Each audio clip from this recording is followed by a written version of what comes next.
नमस्कार, welcome to कवि 248। मैं हूँ Akhilesh Kumar. Now recently United state of America में 2 मौतें हुई हैं।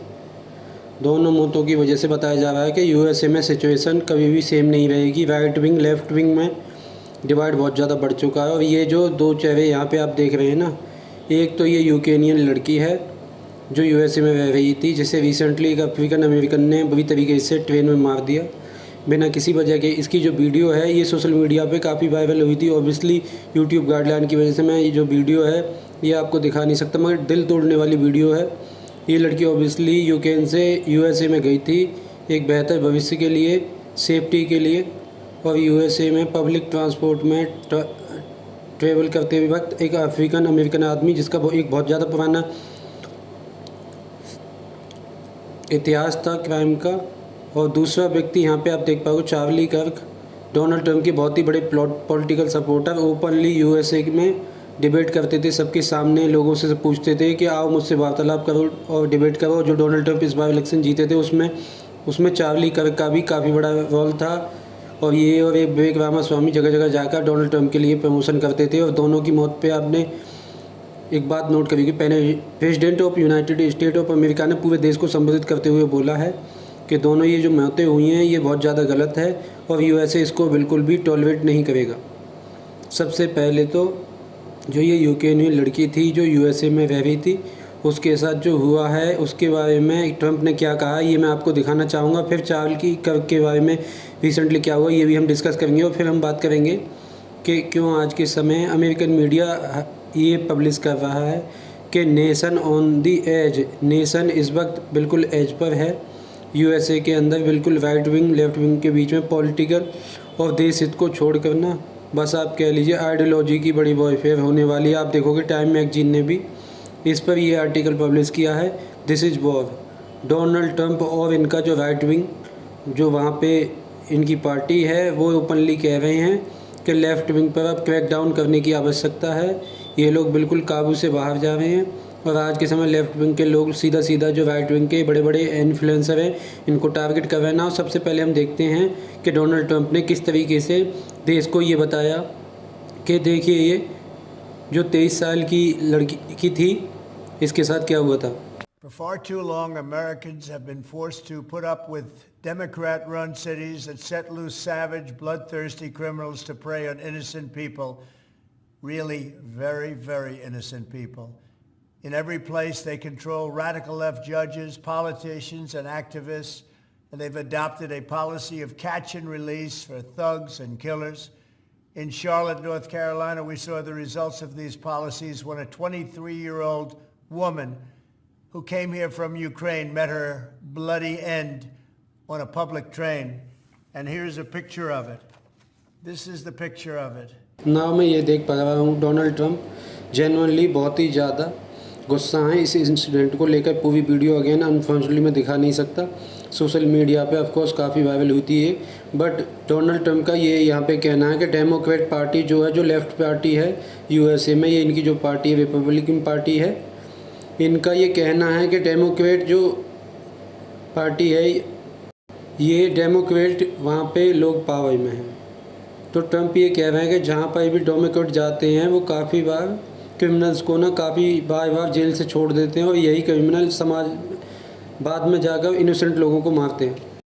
This is a picture of the woman, a beautiful young girl that never had problems in life, with a magnificent future in this country. And now she's dead. She was slaughtered by a deranged monster who was roaming free after 14 prior arrests. ये बहुत बड़ी बात है, जिस आदमी ने मारा है इस यूक्रेनियन लड़की को 14 बार उसको अरेस्ट किया गया था इन द पास्ट, बार बार छोड़ते गए और फाइनली ये इंसिडेंट हुआ। और इंटरेस्टिंगली इंटरनेशनली मुझको बोलना पड़ेगा इस इंसिडेंट को इतना कवर किया नहीं गया क्योंकि पहली बात तो यहाँ पे यूएस इन्वॉल्व है, दूसरी बात सिंस यूएस की एक माइनॉरिटी यहाँ पे इन्वॉल्व है तो ओवरऑल आप कह लीजिए मीडिया ने इतना एक्सटेंसिवली इस टॉपिक को कवर किया नहीं गया। यही कुछ इंडिया में हुआ होता, भगवान ना करे फोन ऑफ इंडिया में कोई घूम रही होती है उसके साथ ऐसा हो जाता तो ये इंटरनेशनल न्यूज़ बन जाती और काफ़ी बार इंडियन के अगेन रेसिज्म शुरू हो जाता है। तो डोनाल्ड ट्रंप के सपोर्टर ने ये बात भी मेंशन करी है कि सिंस यूएस मीडिया इतना एक्सटेंसिवली इस पर्टिकुलर इशू को रेस नहीं कर रहा था। प्रेसिडेंट ऑफ यूएस को खुद यहाँ पे डिसाइड करना पड़ा कि मैं ये इशू रेस करूँगा, और विजिबली लग रहा है Donald Trump is very angry over this issue. और देखिए यहाँ पे ना एक बात आपको यहाँ पे ये भी नोट करनी पड़ेगी, जो रिपब्लिकन पार्टी के सपोर्टर हैं ना यूएस में, उनका लंबे समय से कहना है कि यूएस में डिस्प्रपोर्शनेटली जो क्राइम होते हैं वो वहाँ पे अफ्रीकन अमेरिकन कम्युनिटी के लोग हैं वो ज़्यादातर करते हैं बाकियों पर।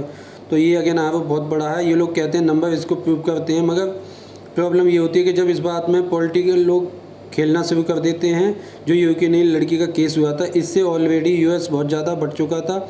ऑनलाइन कई लोग रेसिस कमेंट कर रहे थे अफ्रीकन अमेरिकन के ऊपर।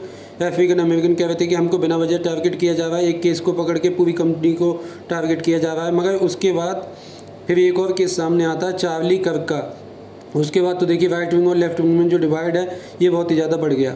चार्ली कर्क के बारे में मैं आपको बताऊं तो ये कॉलेज ड्रॉप आउट था, मगर डोनाल्ड ट्रंप का बहुत ही ज़्यादा सपोर्टर बनने से इसको बहुत ज़्यादा सक्सेस मिली।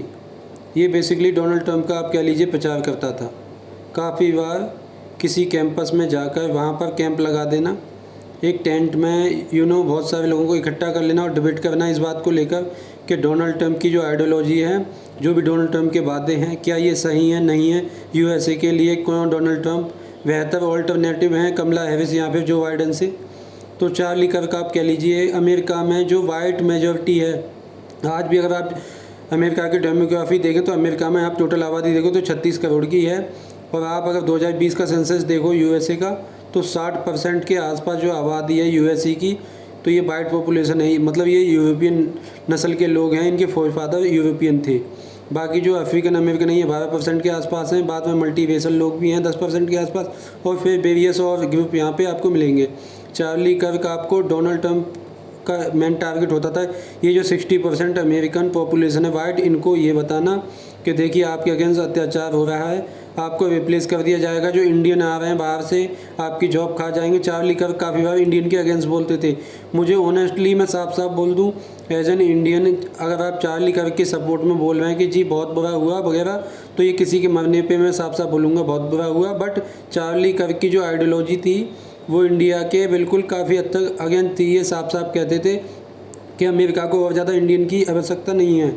और रिसेंटली जो सोशल मीडिया पर कई इंडियन के पीटर नवारो को जवाब देना शुरू कर दिया था, तो चार्ली कर्क ने कहा कि कई इंडियन हैं जो आज के समय ये टारगेट कर रहे हैं मागा को, तो ये इंडिया फ्रेंडली बिल्कुल नहीं थे। इनका उल्टा काम था कि अमेरिकन जो वाइट पॉपुलेशन उनको बताना कि इंडियन भी इनके अगेंस्ट हैं। बट ओवरऑल आप देखिए चार्ली कर्क डोनाल्ड ट्रंप के लिए बहुत ही इंपॉर्टेंट पॉलिटिकल फुट सोल्जर थे।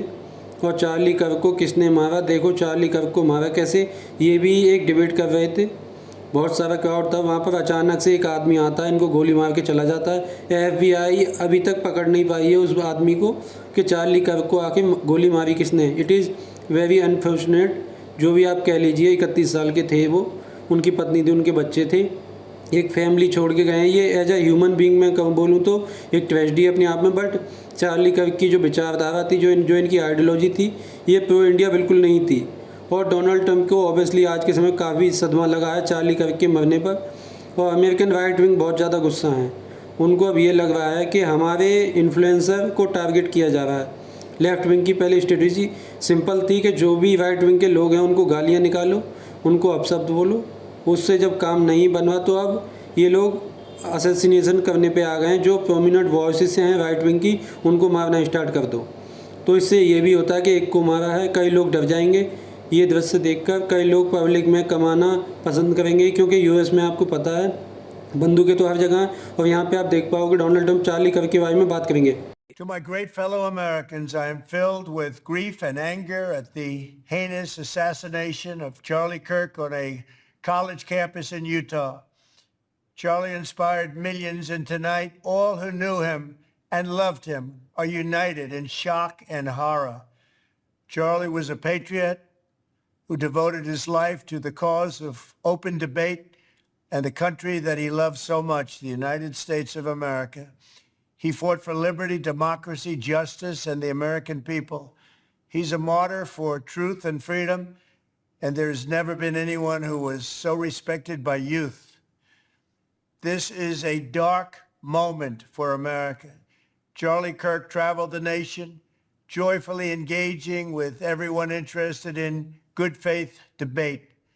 His mission was to bring young people into the political process, which he did better than anybody ever, to share his love of country and to spread the simple words of common sense. तो जैसे यहाँ पे आपने सुना, Charlie basically पूरे देश में जाकर कैंपसेस में वार्तालाप करते थे कई मिलियंस को।